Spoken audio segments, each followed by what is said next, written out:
persévérant dans la prière. Mes chers enfants, qui venez de la maison de ma mère, pour donner à mon cœur amour et compassion, soyez bénis.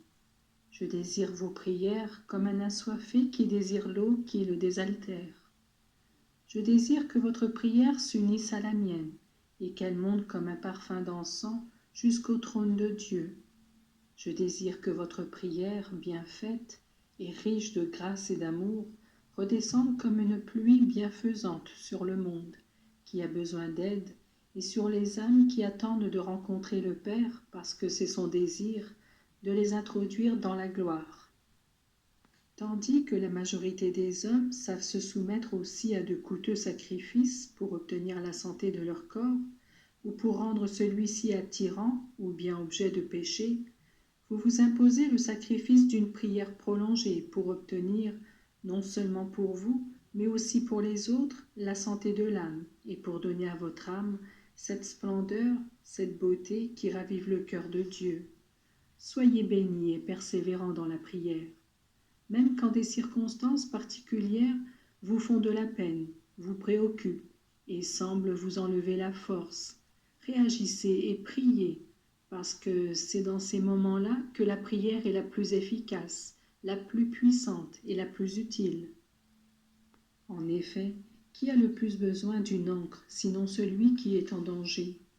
Et qui doit recourir à Dieu, sinon celui qui se sent particulièrement indigent? Tous les hommes sont des indigents, et celui qui se croit autosuffisant l'est encore plus, parce qu'il ne se rend pas compte du danger dans lequel se trouve sa vie.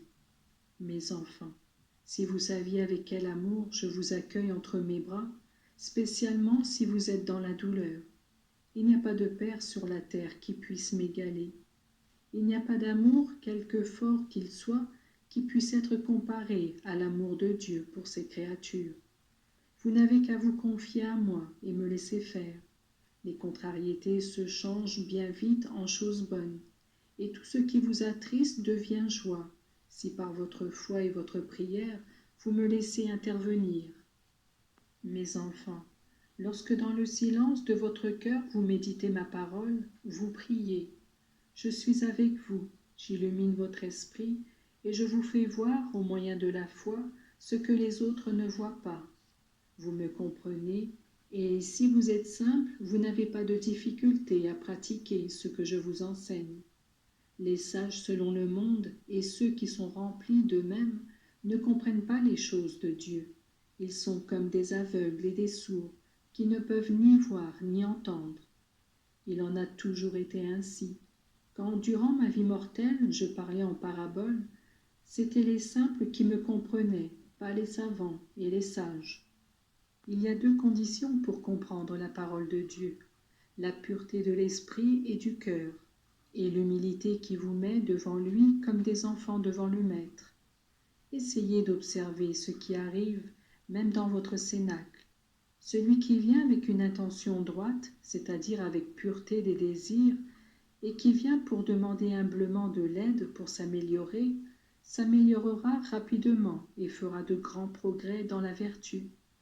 Celui qui vient au contraire par habitude ou par curiosité, sans sentir qu'il a besoin de l'aide de Dieu et des frères, restera comme fossilisé ou comme une créature rachitique qui ne grandit pas dans la vie spirituelle.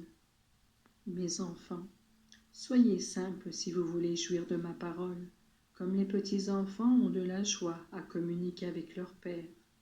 Revêtez-vous d'humilité, parce que ce n'est qu'ainsi que vous ferez régner au milieu de vous la charité et la paix.